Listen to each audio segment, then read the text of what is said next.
brown butter, tomatoey, creamy, pumpkin-y pasta. Let's go.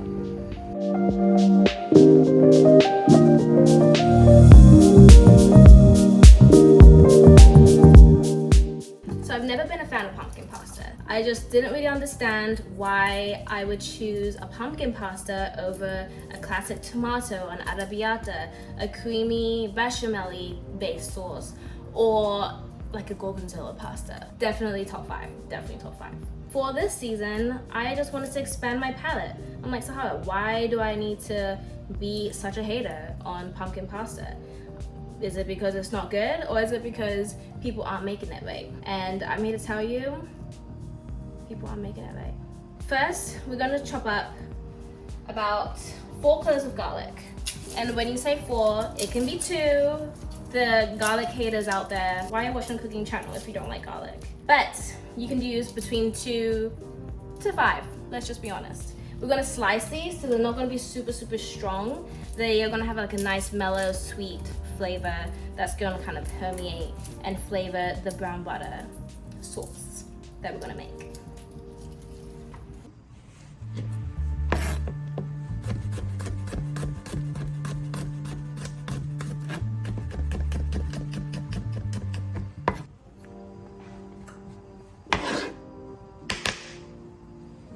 So in your pan, we're going to turn it on medium, high heat. Just going to add your butter. This is about 3 tablespoons. And we're going to just wait for that to melt, and then I'm going to add my garlic.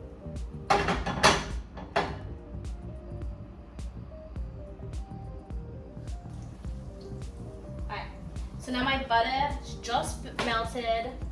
It's about to get really bubbly. You're going to add your garlic here. Adding the garlic right at the point where the butter is nice and getting super bubbly, not to the point where it's browned, because that's when we have to slow down the cooking process. So when you add the garlic, right when the butter has melted and just started to bubble, is around the perfect amount of time where the butter is going to start browning and where the garlic is going to start browning. So I'm on medium-high heat still right now. I'm constantly stirring because, like when you're making brown butter, you want to continuously stir the butter so that the milk solids doesn't get stuck and then scorch onto the pan. You want to keep it moving, keep it floating around and bubbling. It's just starting to brown now. It's smelling so good. I'm going to turn it down to low. I'm going to add black pepper, and this is also going to help bloom the pepper. So you're infusing the butter mixture as you would when you're cooking with olive oil, and it's going to just like help bring out a deeper, richer flavor. And now, I always buy McCormick, but I love this nutmeg. It's so cute and little. And I'm going to add the tiniest dash. It's less than 1/8 of a teaspoon. I would recommend definitely less than 1/8 of a teaspoon, because nutmeg has a way of overpowering a dish, and we don't want that. We want to just help the flavor of the pumpkin to just permeate a little bit more and to make it feel a little bit more cozy. And it goes really well with the brown butter and the pumpkin. Alright, so now come check over here.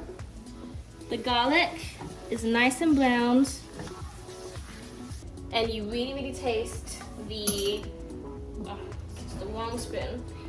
You smell the garlic, it's getting super nice and toasty, perfect, rich, deep golden color, and you're gonna add 2 tablespoons.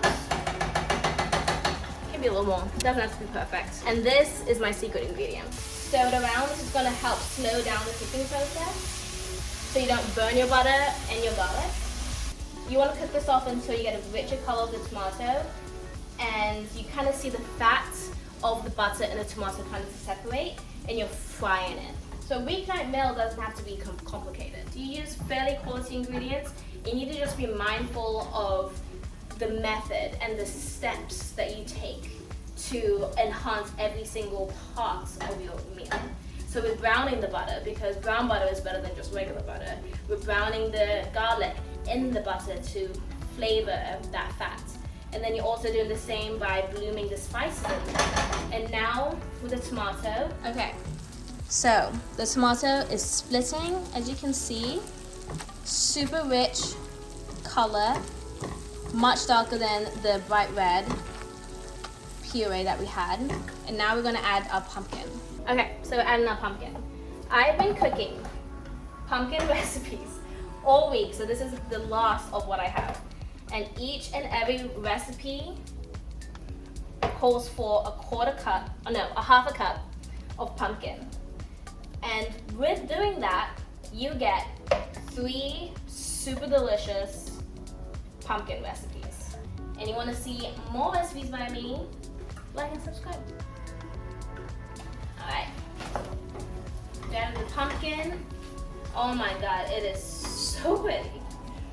And now you're mixing, and I'm pressing in the butter and tomato mixture, and that's also going to just help really slow down the cooking process of the fat, because at this point it's pretty hot and you don't want anything to burn. And you're just now cooking down that tinny flavor that you get from the canned pumpkin. And this right here is the reason why a lot of pumpkin recipes don't taste good. Now, if you're making a pumpkin pie, you're cooking down that flavor because your oven is like 300-400 degrees. It's super high.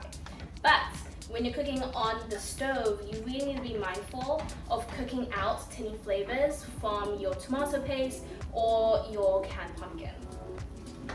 For some reason, you don't have to do that with like coconut milk though, which also tastes really good in this, but we're using heavy cream because everything's better with cream. I'm just gonna let that cook down for about 2-3 minutes on low.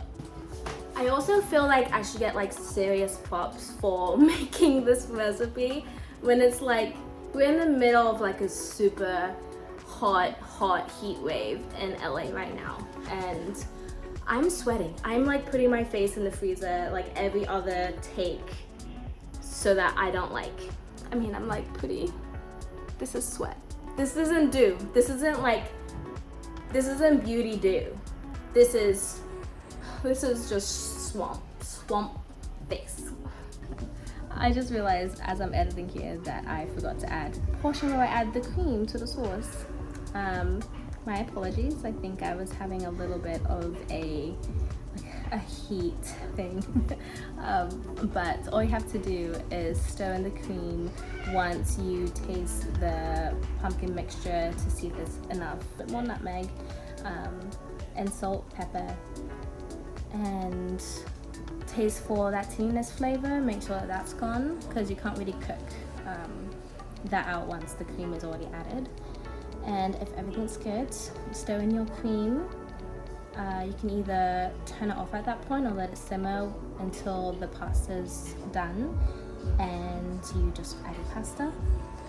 You can add in about 1/4 cup, a little bit more, a tablespoon at a time of pasta water, just to help thin out the sauce and make sure that it coats the pasta really well. You can use any type of pasta, but obviously I use these really cute pasta shaped ones, but spaghetti is also, it's really good.